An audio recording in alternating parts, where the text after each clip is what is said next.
Hello, my name is Brother Sean, and I would like to share with you some reflections for gardening for the soul. And I'm sharing this from a beautiful book that I'd written and had published in 2005. And it's called Sacred Inspirations. And you can buy it as an ebook from our website, or you can contact me.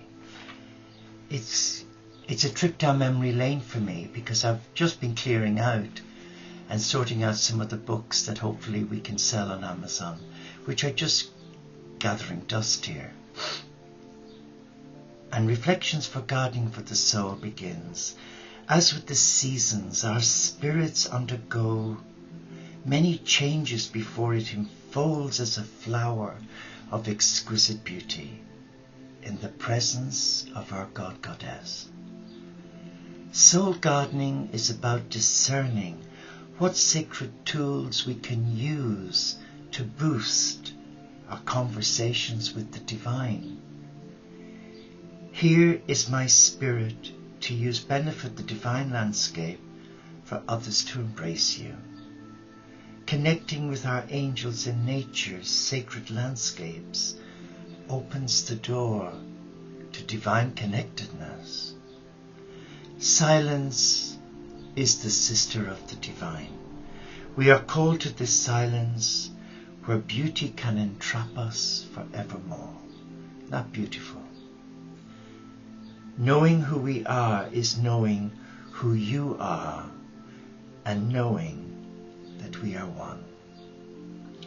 Everything that has been ever created by God is a gift of unconditional divine love for you.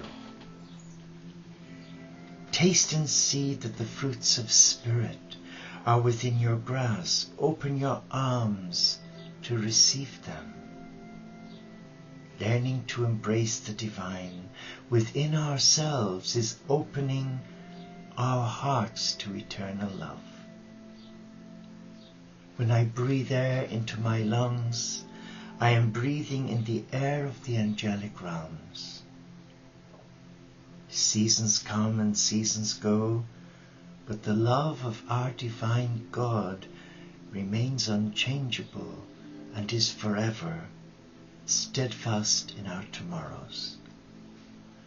Mother Nature demands that we reverence the hands that sustains the elements.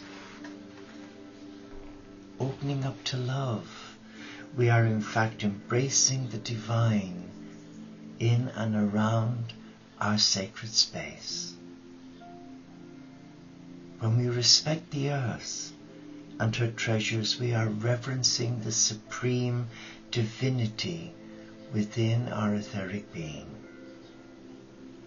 More than anything else, a garden is a portal, a passage into another world, one of your own thoughts and your own making.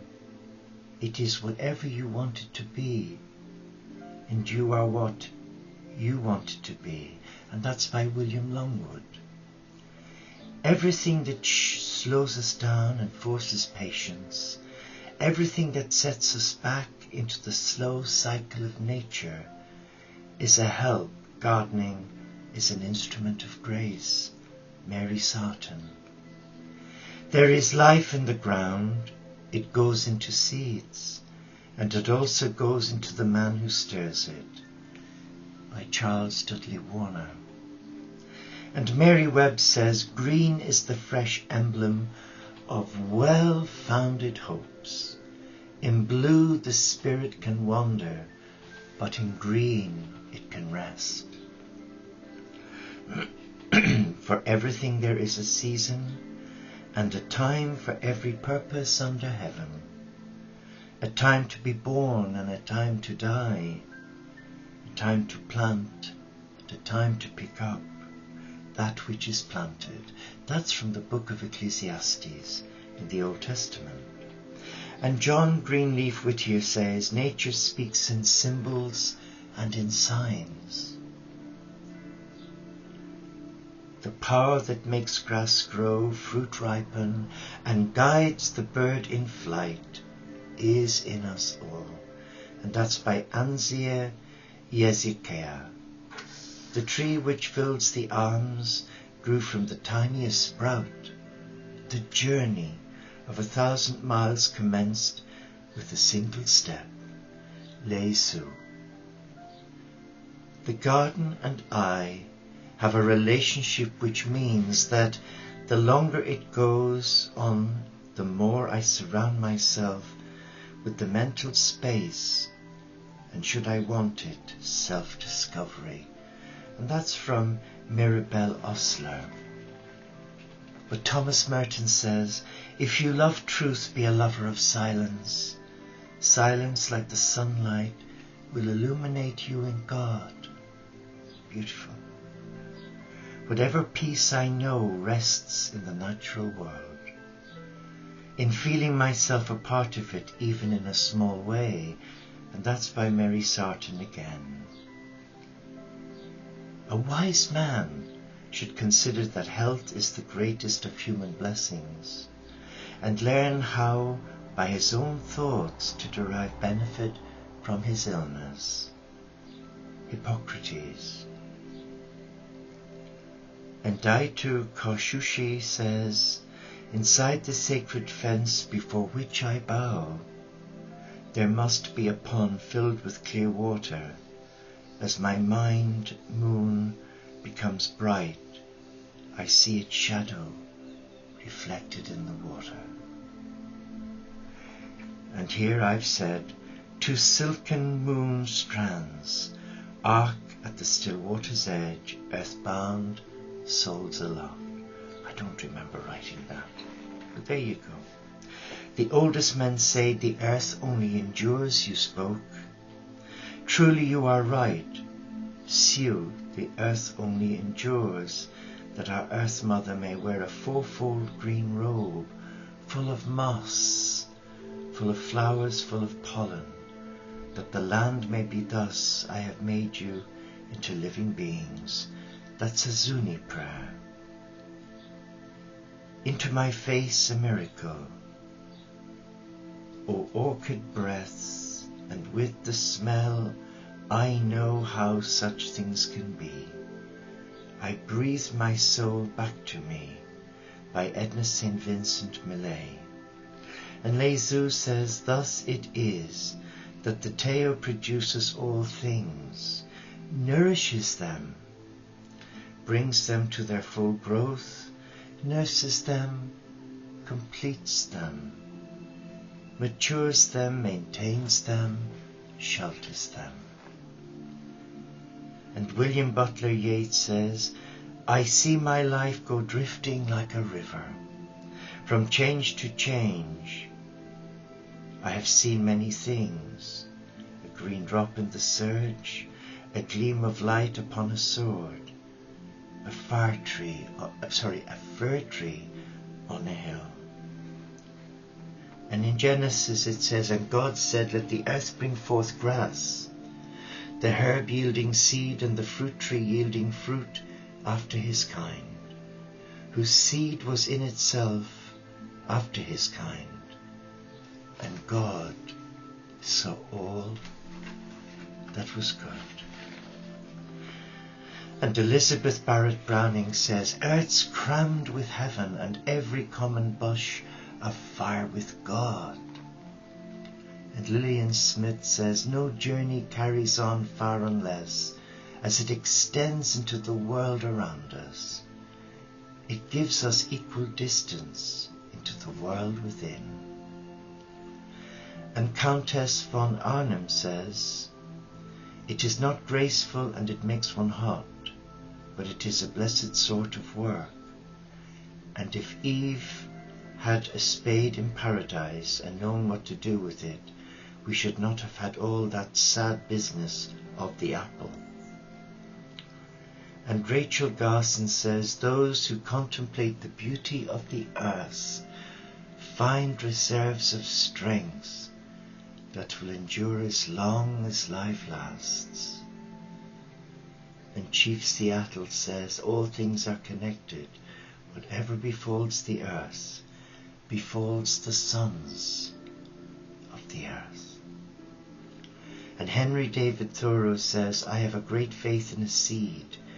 Convince me that you have a seed there, and I am prepared to expect wonders. And here we have yellow butterflies over the blossoming, virgin corn, white pollen, spotted faces, chase one another in brilliant throng. That's a Hopi saying from Kachina song. And Anne Murrow Lindbergh says, arranging a bowl of flowers in the morning can give a sense of quiet in a crowded day, like writing a poem or saying a prayer. And finally we conclude with one of mine. The earth and all its fruits are a free gift from God to each one of us who are willing to receive and embrace the divine in the landscape. Everything given is given in love, and all that is asked of us is that we respect and treasure God's gift to us. And I would like to conclude with this. I am a mirror of the divine. And this is by Leslie Turner, one of my students in 2006. I step through the doorway that is myself. I transcend my earthly realms of existence to know the truth of who I am. I am the breath of God. I am the earth beneath my feet.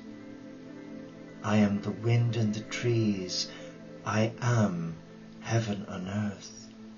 Behold, I am divinely embraced as a child of the divine. I realize I am still, I am God. I am one with all creation. I am the heartbeat of the world, pumping the joy of the divine through the hearts of humanity. May we embrace our divinity and return home.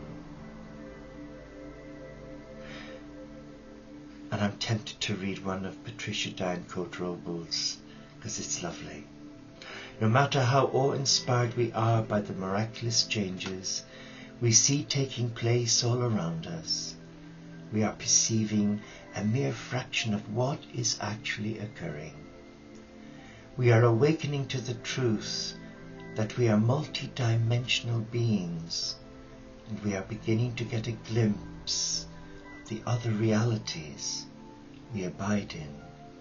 Even then we see only an infinitesimal portion of the monumental changes taking place during this unprecedented experiment on planet Earth.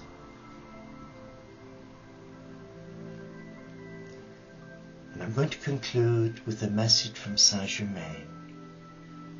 There is no course to learn how to channel divine energy other than the cleanliness of one's own heart.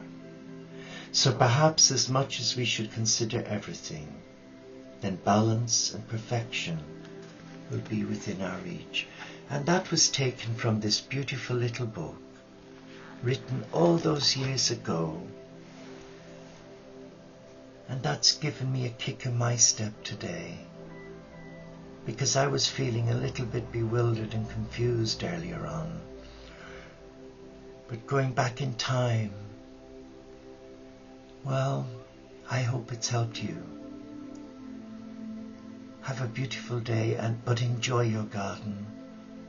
Enjoy the landscape, for they are the cathedral of God. It is there where I find my God. Namaste.